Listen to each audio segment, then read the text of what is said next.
Welcome to Radio Montana. My name's Jim Halfpenny and my call sign's K9YNP. This session is sponsored by the North Yellowstone Amateur Radio Club and Park County Amateur Radio Emergency Services. What I'm going to do is provide you an overview to help you pass the Federal Communications Commission exam so that you can obtain your radio license. Now, what is this thing we call amateur radio? It's the oldest social network that there is. It's nothing more than a lot of people using radios to communicate with other people. But us hams, we do a lot of things. We have our own amateur satellites. We can talk to astronauts in the International Space Station. We control models such as boats, cars, planes by radio control. We use digital modes to communicate over the radio, and we use what we call phone. That means just audio communications over the radio. Hams are authorized to run their own TV networks. We do radio telegraphy, that's the old Morse code. Home brewing means that we make a lot of the things that we use. Hams are known for their public service at races and public events of all sorts, and in particular emergency services. And then some of the hams collect old radios and make museums in their homes of the old radios. The North Yellowstone Amateur Radio Club is in Gardner, Montana, and we participate in a lot of activities. One is called the 7QP, or the 7th Call Area QSO Party. What this means is in each state in the western part of the United States, hams go out and try to see how many different counties they can complete radio communications from. Montana has over 50 counties, and in fact, that's the most counties in any of the area. And so there's a lot of work traveling to different spots to do radio communications in a set 24-hour period. Field day is another exercise where we get out and get away from our homes, from 120 volt electricity, from the internet, and have to communicate as if there were an emergency going on. Slides here show you our emergency communication setup up on Mount Washburn in Yellowstone National Park. Hams serve. They serve for both public things such as races and emergency services. And that unit of service is known as ARES, A-R-E-S for short, but it's the Amateur Radio Emergency Service. And we serve everything from fires to hurricanes to races and public gatherings. I'm going to set some goals for tonight. We're going to learn some about radio. I want to help you get your license. My agenda is first we'll cover who's who in radio, some technical topics, then operating rules and procedures, and finally we'll go into the exam itself, how you get your license and how you get your own call sign. To be a radio operator, you have to pass the Federal Communications Commission exam. That's the only way to legally do it. And we're going to get you set to do that exam. So let's take a journey now through Radio Land. Everything I say here, well, my students at school always say, is that going to be on the test? And yes, I will touch on everything I say will touch on information in the test. And I might throw in a little bit extra on a few things though. Okay, who are the players in this worldwide game of radio communications? At the worldwide level, it's the International Telecommunications Union, the ITU. This is a unit of the United Nations, and they deal with information and communications all over the globe. That includes television, radio, telephones. They also deal with technical issues to coordinating well over 200 countries to use the radio. Here in the United States, our main federal entity is the Federal Communications Commission, the FCC. The FCC regulates and enforces the rules that are set, and radio operators must make their records of their communications available to the FCC on request.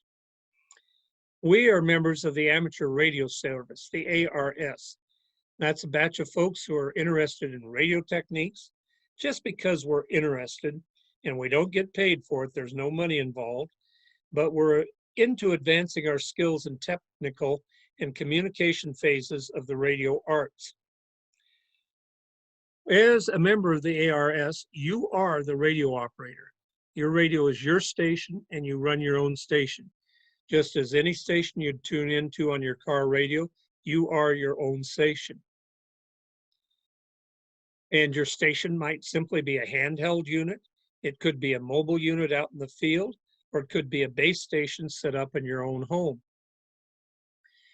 Now, hams of the ARS are also known as ham radio operators. And what that means is, as amateurs, we don't get paid, but we are very professional in our services, and the level of knowledge is very professional within the ham radio operators. Our volunteer representative is the American Radio Relay League. This is the national group representing hams. We call it the ARRL. Our national association provides national representation to the FCC, international representation to the ITU, and it serves to keep us hams together and supported in our activities. Well, let's get on to radio itself. As you probably know, light travels in waves, and radio signals also travel in waves, and these waves are called electromagnetic waves. They run perpendicular to each other, electricity on, say, the vertical axis, and magnetic waves on the horizontal axis. And as electromagnetic waves, they travel at the same speed of light, 186,000 miles per second. Now, if we look at one wave, what we'll do is name that wave as a sine wave. That means it has a portion that goes above and below a baseline. The portion above the baseline we consider positive. In fact, if you were to measure it with a voltmeter, it would be positive, and that portion below is negative. So one sine wave consists of a positive and negative portion, and the length of the sine wave runs from the left to the right for one complete cycle, which we divide up by degrees. And here's some markers at 45, 90, 135, 180, 225, 270, 315, and 360. Well, the electromagnetic spectrum goes from some very long waves over on the left-hand side. These are the size of buildings and bigger. And most of our radio communications are down in that end of the spectrum, radio electromagnetic spectrum. Microwaves, they're about the size of grains of sugars. Infrared, visible waves give us our colors. Then we have ultraviolet, X-ray, and gamma rays. Radio waves, they have two names. You can name radio waves in terms of meters. This radio wave is 80 meters long. Or you can talk about it in cycles per second. What we'll do then is look at a couple of examples. If we measure a radio wave and it's 30 meters, that is also known as 10 megahertz. M stands for million, hertz stands for cycles per second. So megahertz is million cycles per second. 30 meters is 10 megahertz. 75 meter long wave is 4 megahertz. Well, there's a relationship between those waves. If we look down here on the bottom, we've got wavelength going from short to long. And up here, we've got wavelength in cycles per second. In the length is directly related to the cycles per second. What is that relationship between wavelength and cycles per second? Well, wavelength we'll talk about in meters, and we'll abbreviate it with the sign lambda. Frequency we'll talk about in megahertz, and we'll abbreviate it with lowercase f. The relationship then works like this. The speed of a radio wave is 300 million meters per second, and that we'll call our constant, letter C. We'll write an equation then that has lambda for wavelength equal to the constant, 300 million meters per second, divide by the frequency in megahertz. So if we plug in our constant at 300 million meters per second, and we divide that by 10 million hertz, or 10 megahertz, what we find is that wavelength is 30 meters long. 300 million meters per second divided by 10 megahertz equals 30 meters. Well, if you go out and look at your car radio, you'll see the dial has an AM set of frequencies and an FM set of frequencies. The FM frequencies we talk about in megahertz. The AM frequencies we talk about in kilohertz. Kilo refers to 1,000, so a kilohertz is 1,000 cycles per second. As part of your exam, you will need to learn some of the prefixes for terms and some of the suffixes. For instance, G stands for gigahertz, M stands for megahertz, which we've already said is a million, K stands for kilohertz, and you will learn these. Hams often work down here in the deci, which is a 10th meter per second, centimeters, millimeters, micrometers, and you will need to learn these as time goes along. We look at all the radio waves that are available. They form what we call the spectrum, and the spectrum's worth a lot of money because radio, commercial radio, television, all sorts of people want to have their radios operating on the frequencies. We start over here at the left end, going from 3 kilohertz to 30 kilohertz. Down here in brown, what you'll notice is that range from 2 kilohertz to 20 kilohertz. That's what we hear. Those are audio frequencies. Then we go 30 to 300 kilohertz. Then we change to 3 megahertz. And then we change up here to gigahertz. As the number, the wavelength decreases, the number or frequency increases. Down here at the very low end, we have VLF, very low frequency, medium frequency, high frequency, very high, ultra high, super high, and extra high. Well, when radio got going originally, the main area was this shortwave section in here from 3 megahertz to 30 megahertz. And people, the early radios, they were pretty impressed. That was a lot of cycles per second, and they called it high frequency. Well, given a little time, a little more research, a little more money, people were making frequencies that were much higher. And so we had to name something else. We called it very high. More time we got into super high, and more time we got into extremely high frequency. Well, the AM frequencies on your radio, they're medium frequencies. And the FM frequencies are up here at very high. Television has very high frequency and ultra high frequency. That old shortwave, that's basically high frequency. Mobile phones operate up here at ultra high, and the internet crosses between ultra high and super high frequencies.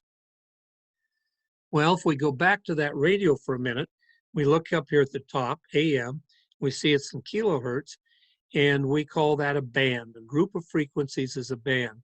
Here's another band that's a megahertz frequencies. So the AM band on the radio consists of all frequencies from 53 to 160 kilohertz.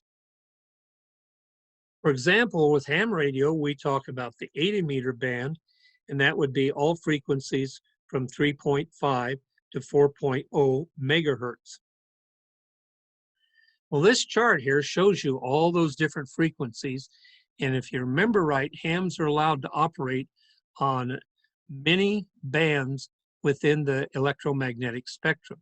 Here's the low frequency stuff, the high frequency, very high, ultra high, and then we get into super high and extremely high frequencies.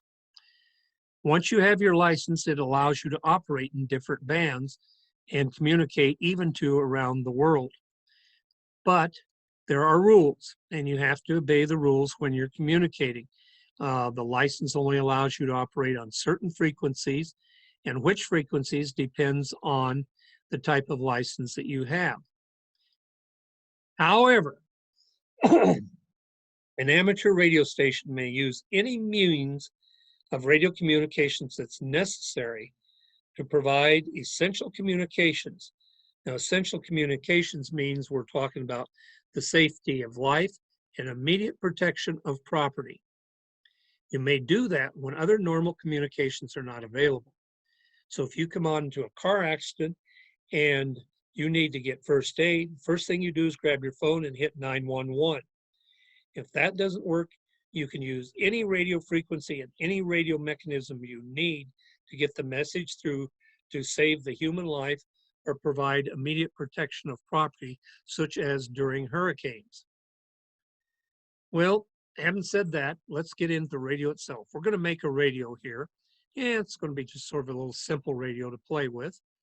But first, we got to do a little bit on some electronics. When it comes to electronics, there are three power players. These are the big guys for the electronic world. Their names are Mr. Volt, Mr. Amp, and Mr. Ohm. And we can put a little drawing forward that shows you how these three power players, they interact. Imagine for a minute, as an analogy, a pipe. And Mr. Volt is trying to push a batch of water through called amps.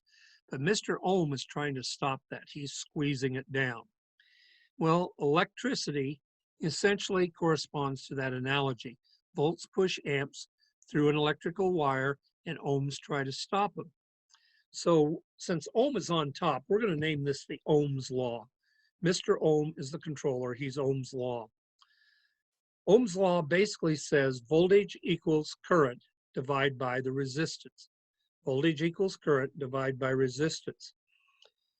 Well, we'll think about a couple of light bulbs here in a second, 120 volt light bulbs.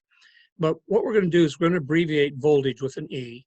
We're going to abbreviate current, amps, with an I, and we're going to abbreviate resistance, that is ohms, with an R. And here we are back to that analogy. And what we find is Mr. Volt is out there pushing with all of his might, pushing with 120 volts. Mr. Ohm, though, on the other hand, is squeezing with 144 ohms.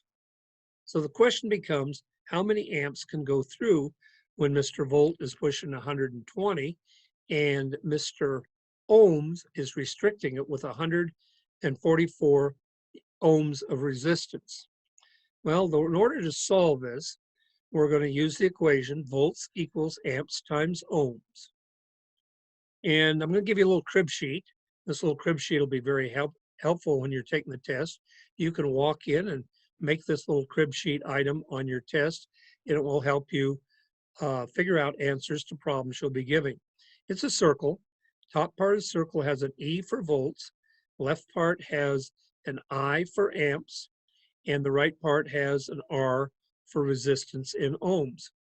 So what you do, our question was, if Mr. Volt pushes with 120 volts and Mr. Ohm has 144 amps of resistance, Mr. Ohms has 144 ohms of resistance, how many amps can get through? So to answer that question, you're going to hide this portion of the circle. Put your thumb over it, put your pencil over it, something like that. And you're going to hide where you want the answer and leave exposed what you know. And we know in this situation that there are 120 volts and there are 44 ohms. Volts divide by resistance, and you see the resistance on the bottom. So we're going to take 120 volts, divide by 144 ohms, and what we see is that the current is going to be 0.83 amps. Now let's say the question is, what is the resistance? And you're going to know volts and amps. So resistance equals 120 volts up on top, divide by 0.83 amps down on the bottom, and the answer is 144 ohms. Let's say the exam asks you how many volts. Well, in this case, you've got amps on the bottom and resistance on the bottom, so we'll write the equation. Voltage equals 0.83 amps times 144 ohms. The voltage will be 120 volts. So the example we've been working through is a standard light bulb you might have in your house, 120 volt light bulb. What we want to know is how much power is involved in that. How much power is that light bulb putting out? Well, power we measure in watts. And power is amps times volts. There's that I for amps, that V for volts. Amps times volt equals power. So if we had 0.83 amps and 120 volts, the power we're putting out is 100 watts. So our light bulb at 120 volts is a 100-watt light bulb. Well, light bulbs, their power is measured in watts, but radio transmission power is also measured in watts. So a light bulb has 100 watts. The basic radio transmitters for a home station, say, are 100 watts. Now we're allowed to do a bit more than that, but most all radio communications, even on a global basis, are 100 watts or less.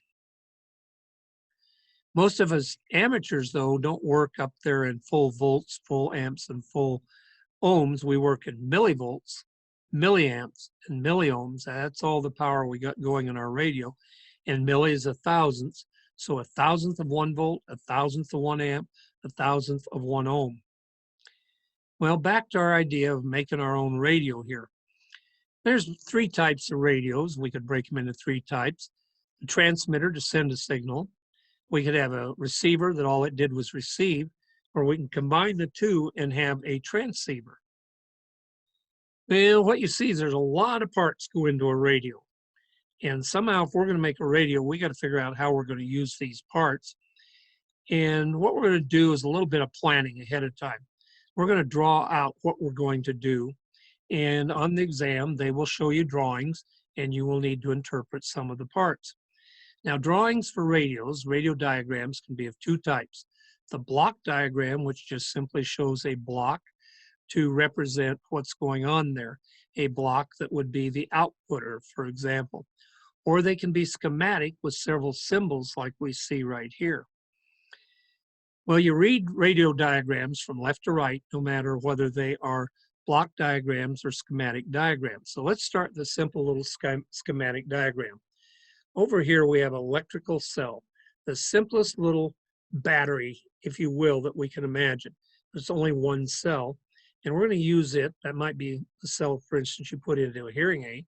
We're going to use it to power a light bulb over here on this side. Light bulb symbol, cell symbol. But we want to get a little bit more, so we'll stack several cells, and that becomes a full-blown battery. Into that line, we're going to put a little resistance. And these here are resistors. They are a type of electronical component that resists the flow of electricity and helps us control the flow of electricity. Finally, this circuit that we're drawing here, we need to be able to control it. So down here on the bottom, we'll put in an electrical switch. Now we got a simple little circuit. We got a battery, and we control the electricity going through it so it won't harm the light bulb. We can do that control with a resistor, and we can switch it on and off. Well, another technique is to make that resistor variable. In a variable resistor, you move an electrical wire back and forth to create different voltages. And here's a type of electrical resistor that we would call a variable resistor. Now, instead of a light bulb, we're going to put in a diode. Diode keeps electricity going in one direction, and diodes have some very interesting properties. They can emit light. Light-emitting diodes, here's a little light-emitting diode, and we are now in this age with light-emitting diodes everywhere we look. In fact, a lot of your televisions are LED televisions, light-emitting diodes. Well, sometimes we don't complete that wire across there. We can run a wire down to an earth ground, or we can run the wire to a metal chassis, for instance, in your TV, and everything in the TV would be connected to the metal chassis, and that would save us a lot of wiring. Transistors are something you've heard about forever. We have transistor radios, they modernized radio, and transistors can be used to do a lot of things. Here we have a transistor in a system that is wired to the chassis of the little metal box we're working with. In this case, we use the resistor to control electricity into the transistor, which controls the electricity into the light bulb. And that's what transistors look like. So remember this symbol with 3 wires going in and out. That's a transistor. Okay, let's get a little more complex now. We're going to build a very simple crystal radio. This is just a receiver radio. And what we'll do is we'll put a wire up here for an antenna. We'll bring down the signal into a tuning coil and a detector. In between the two of these, we will output a signal into our telephone. And to make a complete circuit, we're going to run it over here to a ground. So this is the symbol of that simple little, what we would call crystal radio. We call it a crystal radio because this detector has a crystal in there that is helping us isolate the radio signal and, importantly, turn it to sound like voices. If we look at that schematic diagram over here on this side, we'll put some earphones, fairly obvious. Then we're going to put in an element here called a capacitor. The capacitor will help us control the signal in the earphones. And over here, we're going to put in a variable capacitor. This one here is indicated by an arrow through the symbol for the capacitor. The capacitor, in conjunction with this inductor coil over here, serve to tune our radio. Now, the inductor coil, that's literally just a coil of wire. We've got an antenna coming down, and we've got a ground going out. Well, this happens to actually be one of the questions on the exam. And here you see an antenna connected to 2 variable capacitors coming down to an inductor coil, which is variable. You see that wire, and you see that it's grounded. Now, transformers that take, say, 120 volts electricity and drop it down to 5 volts for integrated circuits, or up to a voltage that'll support a 100-watt transmission, they're simply coils of wire, and they're indicated by 2 coils of wire. Sometimes we put iron in the center here, and the iron in the center helps move energy across. Now, that energy we're moving across is magnetic energy. So electricity, when you run it into a coil, creates magnetism. That magnetism jumps across here, and that will then be translated into electricity to use on this side. This symbol is the plug-in for 120 volts. Nowadays, those circuits that we used to have to piece together one at a time, many of the components are placed on one little piece. And these are circuit boards such as you would find in a television, but you might find it in your microwave in your kitchen. Circuit boards are about everywhere nowadays, and the circuit boards allow us to do things that would have taken lots of space with using all the old parts. Well, we've got our radio there, but we need an antenna for it. So now we're going to make an antenna. Antennas are really quite simple. They can be made out of anything. I've seen antennas made out of coat hangers, out of heavy electrical wiring, light electrical wiring. There's even antennas made out of light bulbs in light bulbs. Each year there's a group of people that have a contest to see who can do the best communications with their light bulb antennas. Well, to make your antenna, we're not going to try to make one that's as long as a full wavelength.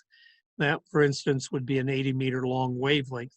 What we can get by with is one that's half a wavelength long. And so for an 80-meter radio wave, we can get by with 40 meters. This we'll call a dipole, and there'll be 2 halves to it. That's why it's a dipole. Our wire going to the radio, one part will connect to one side, one part will connect to the other side. We'll use an insulator out there at the end to stop electricity from moving on. So the question becomes, how big of an antenna do I need? Well, you remember back to our equation, wavelength in meters, speed of the radio wave in meters per second, and frequency in megahertz. Well, we can write that equation out, and what we'll do here is we'll pick a frequency. Let's say you wanted to make an antenna for 150 megahertz radio signal. Plug it into the equation. 300 million meters per second divided by 150 megahertz is 2 meters. You would need to make an antenna that was 2 meters long. If we wanted to communicate on a 75-meter antenna, which would be 300 megahertz per second, divided by 4 megahertz for our regular signal, that would give us a 75-meter antenna. But we don't have to have that whole 75 meters long. We can make a half wave or dipole at 37.5 meters, and that will work quite well and is much easier to put up around your home. So that antenna, we're going to make a half wave dipole, but we need to know how much wire we're going to use. So the way you calculate the amount of wire is you take the number 468 and divide it by the frequency in megahertz. So if we have a 4 megahertz radio signal we're going to put out, 468 divided by 4 is 117 feet. You go to the store and you buy 117 feet of wire, or buy 120, just to have a little bit extra there that you can tune. And this equation will be probably on your exam. So remember, 468 divided by the megahertz. And in this case, 4 megahertz. So that would put us on 75 meters of a high frequency signal, and we'd need 117 feet of wire. Well, to that wire, we're going to attach what we call a coax cable. And a coax cable contains 2 wires inside it. There's an inner wire protected by this purple insulation. We'll tie that to one side, the right side in this case. Then there's another woven wire around here, and we'll tie that to the left side, and then we'll put more purple insulation around it. So a coax cable has 2 wires inside it, and the insulation here to keep the 2 wires safe, and the insulation out here to protect it from the outside elements. And we'll take that to our transceiver radio. Well, we've got a radio, we've got an antenna now.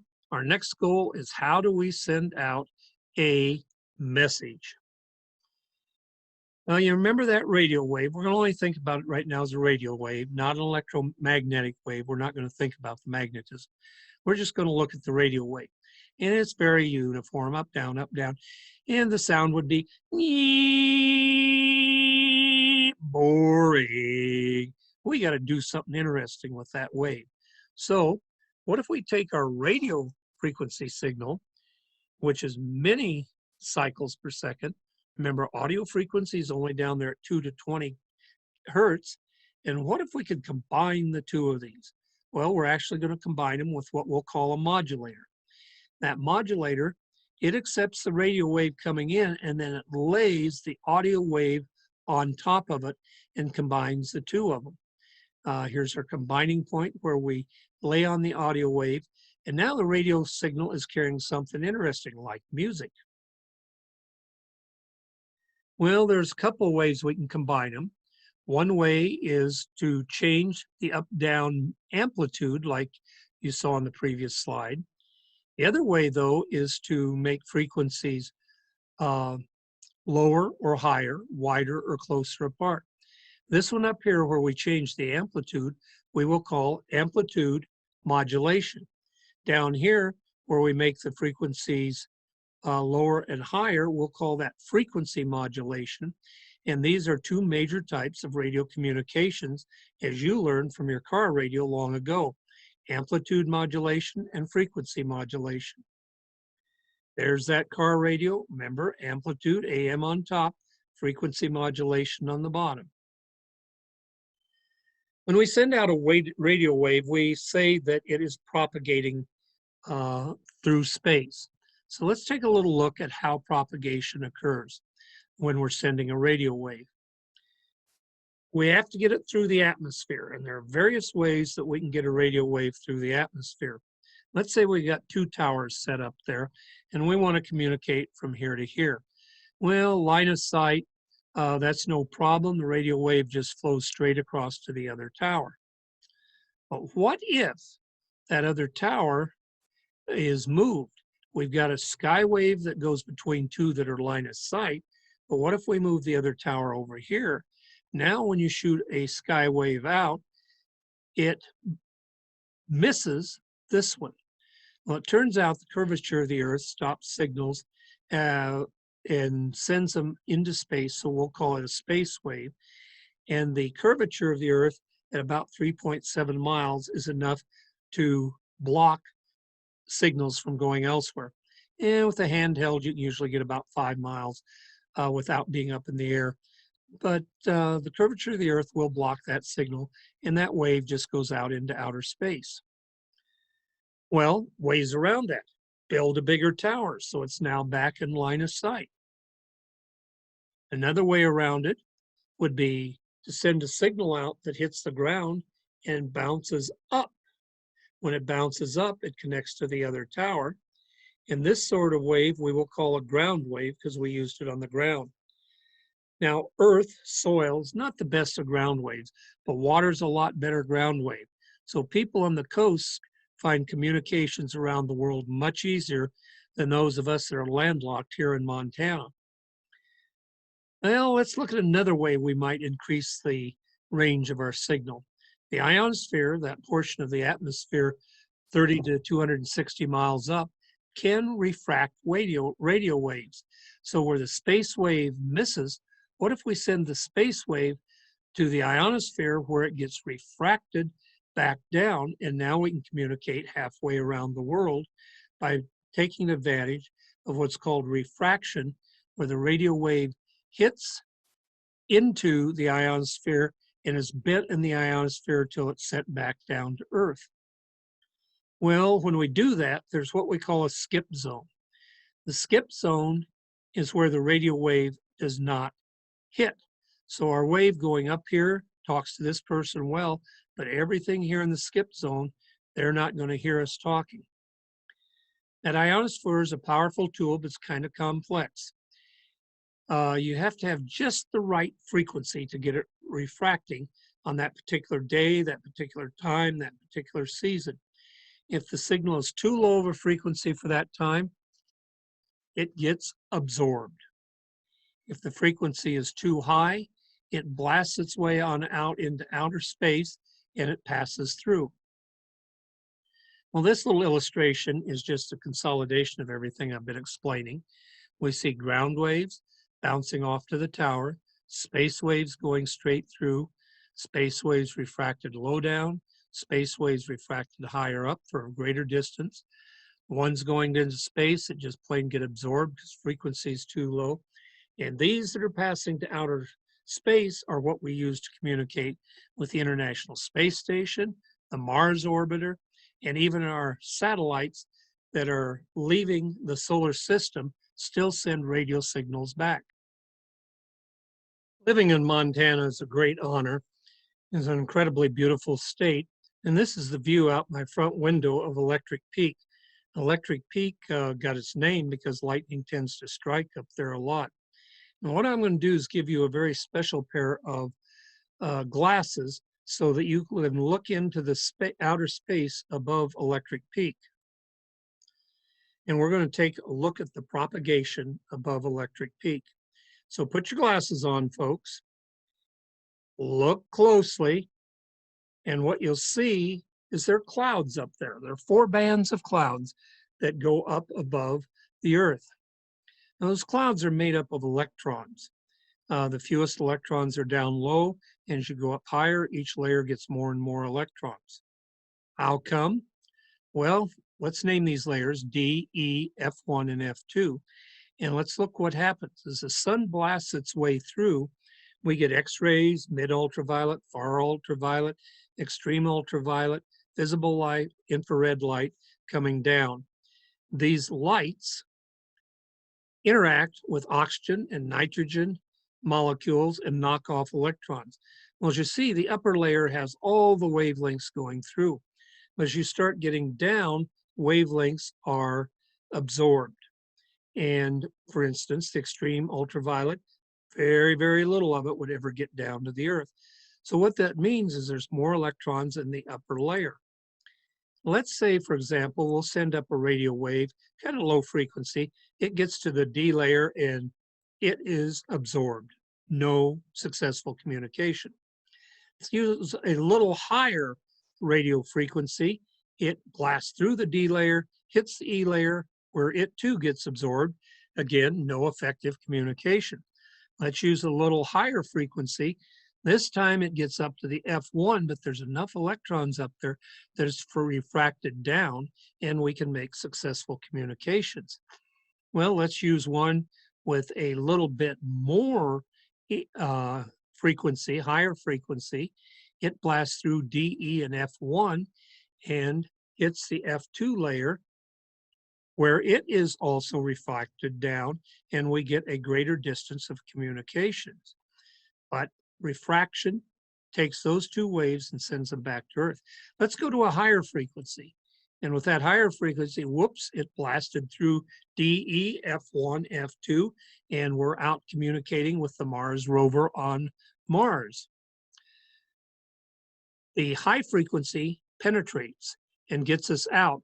But what if we don't want to penetrate? Then we've got to have a lower frequency. Well, here's what happens. There's my house right down here in the center. There's Electric Peak over there and sunset. Well, remember, the sun was blasting through all these layers and suddenly it goes dark. There's no waves from the sun to create the D layer, so it disappears. None for the E layer, it disappears. F1 and F2 meld together. So what happens if we use those saved radio transmissions we used before? That first one we set up now gets clear up here. It's refracted off all those electrons on F layer. A little higher frequency, still refracted. A little higher frequency, still refracted. A little higher frequency, still refracted. And we're getting out there further. You probably experienced, maybe growing up, nighttime, your radio communications improve in quality and you get radio signals from farther away on that car radio. And if we go to a real high frequency, it still penetrates to outer space. Well, we have what we call the MUF. MUF is maximum usable frequency, and that is the highest frequency we can use and still get refraction and communications on planet Earth. MUF is a fair question on your exam, folks. Well, the E layer is a strange layer, often called the magic layer. We call it sporadic E, and that's abbreviated E with a sub S. Sometimes all the E layer just doesn't disappear, and a radio signal will bounce off it and give you communications at great distance, but there will be a skip layer in there, skip zone, where the radio communications won't occur. Now, I've set on what we call Beartooth Pass on the northeast corner of Yellowstone area and communicated into Spain, bouncing radio signals off the sporadic E layer. So Electric Peak, well, that's magic to me, but what goes on above it is magic to the radio. This illustration is a comparison to give you an idea, a one-piece crib sheet, if you will, of what's happening. In the daylight, we have D region, E layer, F1, F2. As the sun disappears, it gets dark, and DE disappear, maybe some sporadic E, F combines into one layer. Now you notice these layers are below the satellites, but they're well above where planes and balloons go. Meteorites tend to be burning up pretty well by the time they get down to the E layer. Let's think about radio waves for a minute. We talked about some that are high frequencies, some that are very high, and some that are ultra high frequencies. Well, each kind of radio waves has very different properties and very different behaviors. And as you work in radio, you will learn what these properties are and how to use them to your advantage. To give you a little bit of an idea, I'm going to show you a comparison.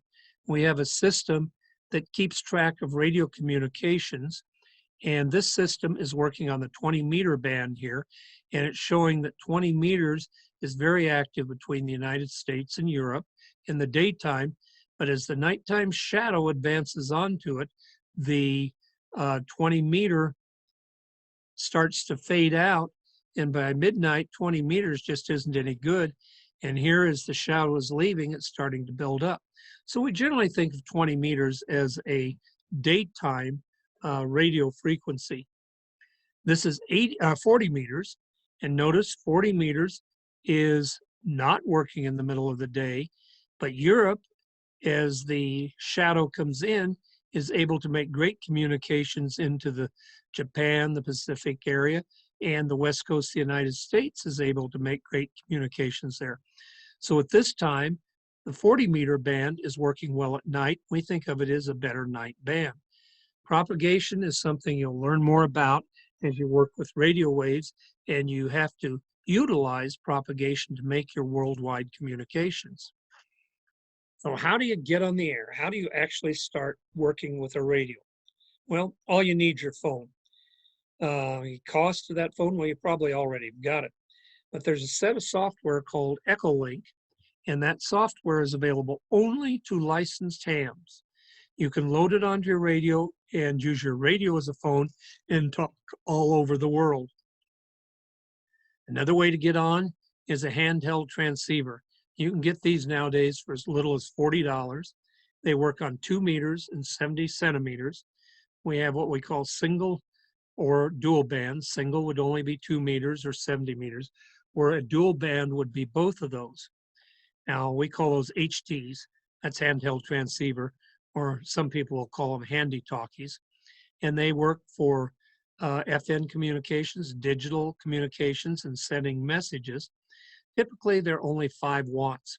Now, if you're familiar with the people that work out in Yellowstone observing wildlife, this is the same power and, in general, the same type radio we use out there. Or you can go mobile. And for mobile, you need a magnetic antenna on your vehicle. That's me with my magnetic antenna. And a setup inside. Here's the radio setup inside. Typical mobile units are VHF and UHF and about 50 watts in power. Or you can set up a base station in your home. And the base station, usually more on high frequency stuff, has to have a power supply and an antenna. We can amplify our signal. In fact, when you're a fully licensed at all levels ham, you can communicate by taking a 100-watt signal and amplifying it to 1,500 watts. And of course, you need your transceiver. A tuner to work with the antenna is great. And nowadays, we're starting to use PCs with our radio communications. Well, the big goal for the radio operator is, how do I increase my coverage? Key elements to that: bigger the antenna, better the coverage. Higher the antenna, better the coverage. Or the more powerful radio. But it turns out bigger and higher antennas are much more important and cost effective than a powerful radio. The Amateur Radio Club here at Gardner, North Yellowstone Amateur Radio Club, we maintain a repeater high up on the side of Electric Peak, and we call that repeater the Eagle's Nest repeater. So what's in a radio? Here's a little block diagram of the radio. And the radio itself has an antenna coming into a coax feed line. There's a transmitter and there's a receiver. There's a little switch in there. You cannot transmit and receive on the same frequency at the same time. So what this switch does is, when you want to transmit, it turns off the receiver. When you're not transmitting, it turns on the receiver and turns off the transmitter. Principle: you can't transmit and receive on the same frequency at the same time. Well, for our repeater, we're going to do something different. We're going to put in a duplexer. Now, the duplexer works between the transmitter and receiver, and what it will do, it will allow us to receive and transmit at the same time by using 2 different frequencies. So this is critical. We can receive and transmit at the same time, but we'll have 2 different frequencies operating. Well, this is kind of diagrammatic representation of our Eagle's Nest repeater. We got a tower up there. We got an FM transceiver down here. We put a signal out into the tower and it sends it out. Now let's say we've got me over here on the side with a handheld, and we've got someone over here with their mobile in the car. Well, it's too far for my little handheld to reach across there. So what I'm going to do is I'm going to transmit up to the tower. And the tower is going to take my signal and transmit it to the car. Remember, it's going to do this same time, can't be the same frequency. So I will transmit up at 146.38 megahertz. The receiver will pick it up at 146.38 and retransmit it at exactly the same time, but on 146.98. So when I'm talking, he's listening by using two different frequencies. When he wants to talk to me, he radios the tower and he uses 146.38, and the tower downloads it at 146.98. Talking from the car at the same time I hear it, but two different frequencies. So that's how a repeater works. My little 5 watts gets out to him many, many, many miles away by use of a higher antenna, and he sends back to me from his car. Well, in Montana, we have a very special repeater system. It's called MARLA. It's the Montana Radio Link Association. Montana Radio Link Association has repeaters that follow I-90 across, then split and go north and southwest. And if you can reach one of the repeaters, it sends your signal out to all the other repeaters in the state. Very important for emergency services during bad weather in the wintertime, summertime, whatever. Now, we said that we could increase our radio coverage by bigger antenna, higher antenna, even a bit by more powerful radio. But what if we included the internet into this equation? So what we'll do is we're going to use what we call Voice over Internet Protocol, VoIP. And there's several VoIP systems out there. They have the names of Echolink, D-Star, DMR, ILRP, Fusion, WiresX, and P25. Well, Echolink is one that's available only to hams, and any hams can use the Echolink system. The Echolink system works like this. Here is our Eagle's Nest repeater, for example, and our FM transmitter down there. And we have connected it now to a computer. Well, over in Russia, there's another guy that's got a system set up the same way. He's got a repeater connected to a radio, connected to a computer.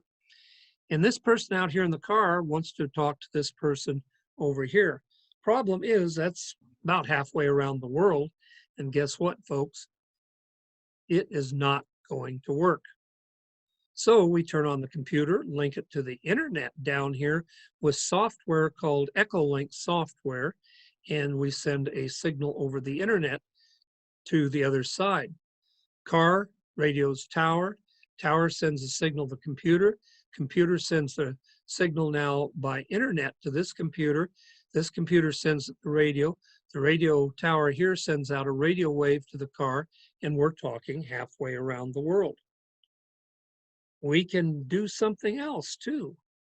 We can link our telephone into the internet, and now I can call on the internet to either one of these stations halfway around the world. So Echolink looks like this. This happens to be AE7DU, is the Echolink repeater that is sitting on the Red Lodge ski area. And when I wish to talk, I push the transmit button, a screen comes up like this, and I'm transmitting away to wherever I choose to transmit. And Russia, of course, is a favorite topic, to get a radio signal halfway around the world into Russia. Before playing with your radios, transmitting through radios, we've got some rules, we've got some regulations, and we've got some ethics that we need to deal with. When it comes to rules, the first rule we deal with internationally around the world is the internationally accepted language is English. We're so lucky here in the United States. Now, other countries can talk in their own language, but if they want to communicate worldwide, they have to go to English. We also encourage people to use the phonetic alphabet. Radio signals are not always good, and sometimes you need to spell out words to communicate, and we'll use a phonetic alphabet. The phonetic alphabet works like this. If I use Alpha Bravo Charlie, I can spell out cab, Charlie, Alpha, Bravo. And we have 26 letters, of course, in the phonetic alphabet, and you'll learn the words to use there. Everybody uses the same words, so it makes it easier to understand when you're spelling something out. Indecent, obscene language is prohibited on the amateur radio frequencies. Be good, folks. You would never willfully interfere with somebody else's radio signal, such as talking over them if you have a more powerful radio. And you may not use codes, plain language only. There are some exceptions to that. We can't, for example, use 10 codes like the police do, but there are a few little code words we use. And the other exception is control commands.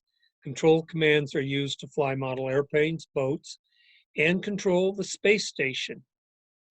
Well, speaking of the space station, let's go there. Outer space. The hams have over 240 satellites of their own orbiting the planet Earth. The most favorite satellite there is the International Space Station, and all the International Space Station astronauts are ham radio operators, and they take great pride in flying over and talking to us on the ground. And surprisingly, that 5-watt handheld transmitter will allow you to talk to the International Space Station. Of course, put a better antenna on it, it'll work better. The other thing that hams have are called CubeSats, and these are nothing more than repeaters in the sky.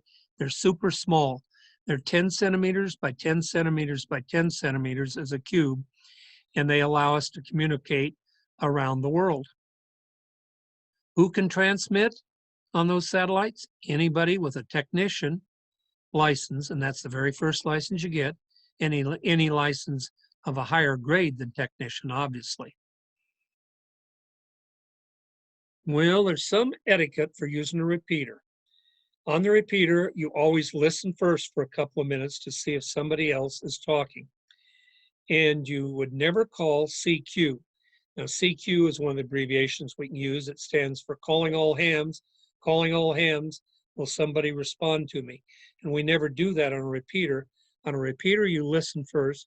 And when you go to transmit, you talk as if you would with a friend out there on the street. Hey, Tom, how are you doing over there today? Hey, Tom, is that bacon I smell cooking? You just talk as you would out on the street. One way to get radio experience on the repeaters is to join a net. Now, a net is a group of hams who meet at a regular time. And here in Gardner, we have a net every Thursday night at 7:30. In Billings, they have a net every morning at 8 o'clock in the morning. So join a net, and that will allow you to listen to others and learn your etiquette for being on a repeater.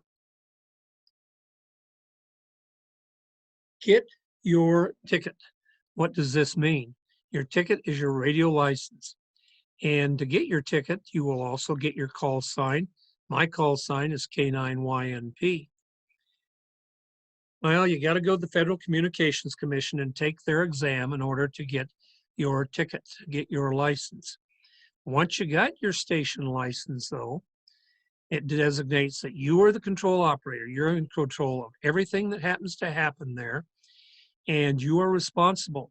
If that radio is being used illegally or in a unethical manner, you are responsible. So hams are very conscious of this, and we do a very good job of using our radios.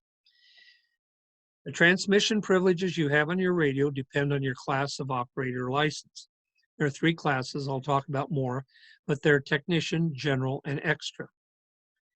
The maximum power the technician can use is 200 watts. There are some exceptions to that, but we won't worry about those here. Ham radio operators break up the United States into zones, and those are 0, 1, 2, 3, 4, 5, 6, 7, 8, 9. So we go 0, 1, 2, 3, 4, 5, 6, 7, 8, 9. And those zones are subunits of the International Telecommunication Zones, ITU 7, ITU 10. Now, the ARRL, American Radio Relay System, has a contest called Work All States. And once you work all 50 states on your radio, you get an award, you get plaques to put up on your wall. And you might remember at the beginning, I talked about the 7QP party. That's where we communicate in all states within the 7 category. When you get your station license, you will be issued a call sign. That's what we call a 2x3. 2 letters, a number, 3 letters. There are other types of call signs. There's a 2x2. And this happens to be a 1x2. And there are 1x1s, K7X, 1x2, N7LL, and you even have 2x2s. You only get these short call signs as you get higher grade licenses, though. But anybody can go after a vanity call sign once you have been licensed. So my vanity call sign is K9YNP. Canines are dogs. The big dogs of Yellowstone are the wolves. YNP is Yellowstone National Park. When may you start transmitting? Well, the FCC will list on their licenses database your call sign generally within 48 hours after you pass the exam, and you can start transmitting. Your license is good for 10 years, and it's going to cost you $35. When you're transmitting, you have to identify your transmissions with either continuous wave, that is the name for Morse code, or by a voice communications. You must identify every 10 minutes and at the end of a communication.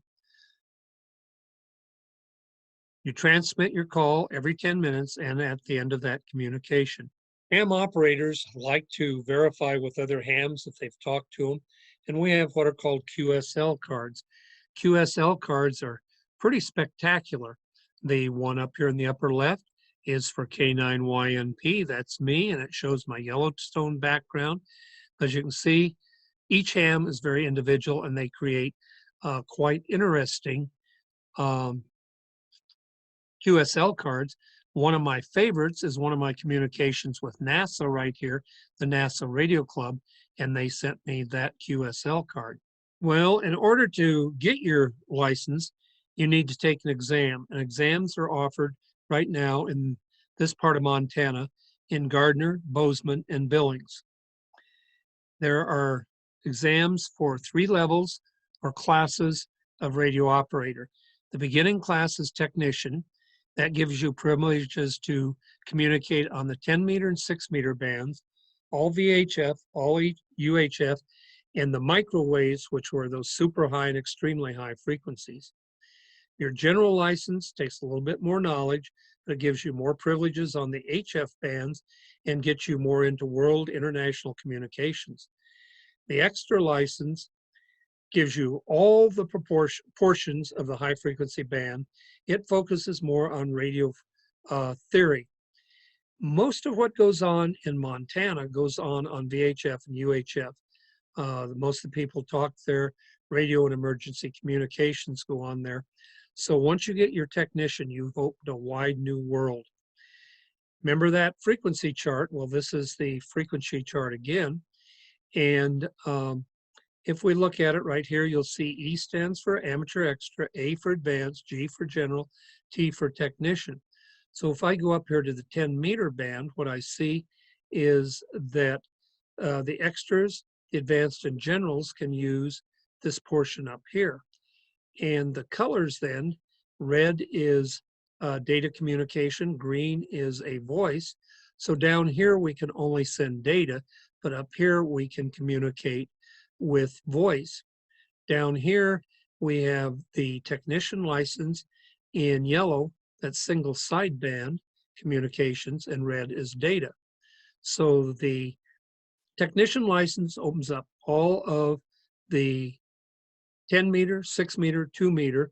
2 meters, the prime one where everything happens, 1.28 meters, 70 centimeters UHF. This and 2 meters are the key two, but it takes you down into all these super high and extra high frequencies. You as a ham operator can construct and run your own Wi-Fi network. And the interesting thing is hams can use more power on their Wi-Fi networks than can commercial operators. Okay, to take the exam, the initial license is 35 questions. They're multiple choice. 4 questions or 4 answers per question. And there are about 400 questions in what we call the exam pool. These questions are published. They're public information for you to study what the questions will be on your exam. Well, there's 2 ways to go at it. One is just to memorize the exam. The other is to learn some content. Tonight, by paying attention to this video, you've been learning a lot of content. Most people memorize the exams. That's the quickest way to do it. If you'll take 1 week before your exam and spend 1 hour per night, I recommend 2 hours, that's better, you're going to pass that exam. The other way is to learn content by using a lot of resources. You'll be better prepared for the next level up if you learn content, and you'll be a better radio operator. In reality, probably most of us do both of these to a certain extent. If the exam's coming quickly, memorize the questions themselves. There are 10 categories of questions: rules, procedures, radio waves, amateur radio practices, electrical components, your station, operating activities, antennas, and safety. And we've talked a little bit about the first 9. I haven't talked much about safety tonight. These 10 categories, the exam will take questions from each category. So on rules, there will be 6 questions. On operating procedures, 3 questions. On amateur radio practices, only 2 questions. So you're not going to get stuck trying to have to answer all the questions and say frequencies and deal with all that math. You only have at the most 2 or 3 or 4 questions in a category. Well, let's go through some of the resources for your studying. ARRL at ARRL.com has one tab for licensing, education, and training, all sorts of good information there. Another tab for getting licensed, and that has the exams there. I highly recommend Ham Test Online and Ham Study. I'll come back to those in a minute. You can download the entire question pool at this address, ncvec.org, and then the rest of that information. I believe the best way to pertain or get ready for your exam is to go to Ham Test Online. It's going to cost you about $35, but they will have all the questions there, and they will group the questions and give you a little crib sheet beforehand explaining it, and then they will go through the questions showing all the question answers and the correct answer. Ham Test Online keeps track of where you're weak, and it will throw those questions at you later. And once you get to where you're answering most of the 400 questions correctly, you can take random exams there. The hamstudy.org also does similar thing, although they don't have the good crib sheets, but they give good exam preparation. And more importantly, they are one of the prime sources for figuring out where exams are going to be given. I gave you 3 places here in Montana, but what if you're in California? Go to hamstudy.org and it will come up and say, where would you like to take an exam? And you click on it and see where and when exams are going to be given there. There are a lot of excellent books out there. ARRL sells the Ham Radio License Manual, 3 levels, Level 1 Technician, Level 2 General, Level 3 Amateur. Nice book called No Nonsense Technical Class License Study Guide. Technician Class License is another book. All these are available on Amazon, or you can go to ARRL to get their license manual, but you can buy everything on Amazon. Now, the American Radio Relay League puts out magazines called the QST, and there's another organization puts out one called CQ. These are great resources, especially after you get your license. I highly recommend everybody join ARRL. And the ARRL has sections all across the United States. The Montana section includes the whole section of Montana. The section manager is Paul Stiles. He's in charge of everything that happens here for ARRL. And Paul's open to all questions you might want to throw at him. There's his phone number, 406-671-7092, or his email address, which is his call sign, kf7soj@ARRL.org. Other resources include clubs in the area. One of those is the North Yellowstone Amateur Radio Club. That's the club in Gardner. And Gardner is in Park County, Montana. Park County, Montana has an amateur radio emergency services called PCARES, or Park County Amateur Radio Emergency Services. Over in Billings, the club is the Yellowstone Radio Club, and it has a website, ka7efa.net. There's also a amateur radio emergency services there called Yellowstone. So that's Yares, Y-A-R-E-S. Bozeman has a radio club, the Gallatin Ham Radio Club, and their website is gallatinhamradio.com. One of the resources is in Billings and in Gardner, we offer a new ham class. Our two clubs, once you've got your license, about 2 weeks later, we have a class that goes over stuff and actually gets you up and transmitting on the radio. So if you get your license in those areas, take advantage of the new ham class. Join a local club, folks. It provides a lot of stuff. The friendship, camaraderie.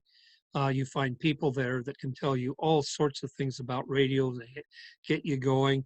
It gets you into public service. Competitions or radio competitions that help us strengthen our skills. Well, I want to acknowledge several people tonight because this program is only possible because of the people that have served as Elmers. Now, Elmers are the term radio operators use for mentors, and several folks in this area have been my mentors for one aspect or another of the radio communications. If you need to get a hold of me, go send an email out to k9ynp@arrl.net, or simply put the Google to it. You'll find me. I'm pretty public on the net. Well, I want to thank you for joining me tonight, and I hope this helps, and I wish you all luck in getting your exam passed and having your radio license. I look forward to communicating with you on the air. We would say 73s in radio communication. A 73 means best regards. So 73, my friends.